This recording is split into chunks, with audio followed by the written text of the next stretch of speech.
मित्रांनो, जन्मकुंडलीत बुधाला अधिक महत्त्व आहे.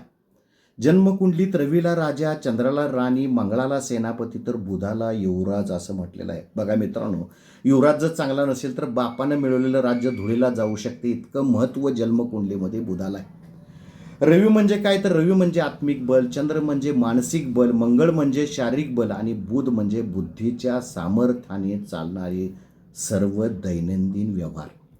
तर मित्रांनो, एका राज्यात एक विक्रम नावाचा राजकुमार होता. तो मनाने चांगला होता, पण फारच वेंधळा आणि निर्बुद्ध होता. कोणतीही गोष्ट न विचार करता करणे, इतरांचे अर्धवट ऐकणे आणि घाईघाईने निर्णय घेणे हे त्याची सवय होती. एकदा राजाने त्याला सांगितले, उद्या आपल्या राज्यात परदेशी पाहुणे येणार आहेत, राजवाडा स्वच्छ आणि सुंदर दिसला पाहिजे. युवराजाने लगेचच नोकरांना आदेश दिला, राजवाड्यातील सगळ्या जुन्या वस्तू बाहेर फेकून द्या.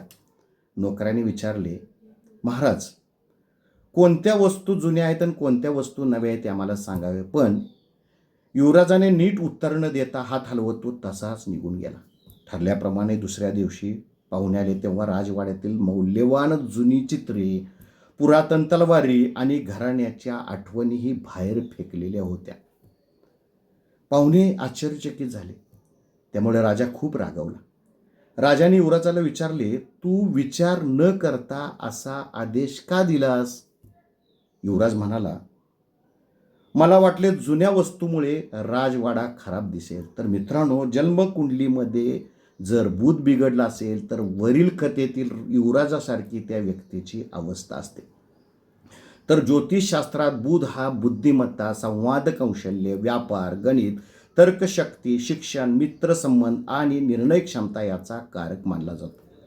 बिघडलेला बुध म्हणजे बुध ग्रह नीच राशीत असणे, पापग्रहांच्या दृष्टीत असणे, अशुभ भावात असणे किंवा कमजोर स्थितीत असेल तर बोलण्यात गोंधळ, चुकीची समज होणे, निर्णय घेण्यात अस्थिरता किंवा वारंवार मत बदलणे, अभ्यासात लक्ष न लागणे, विसरभोळेपणा, नोकरी, व्यवसायात किंवा पैशाच्या व्यवहारात चुका होणे, खोटे बोलणे किंवा अफवा पसरवण्याची प्रवृत्ती, मित्र किंवा नातेवाईकाशी गैरसमज, मानसिक तणाव, ओव्हर थिंकिंग, त्वचा नसा बिघडणे, मोबाईल, वाहन, कागदपत्रे यात चुका किंवा गोंधळ होणे.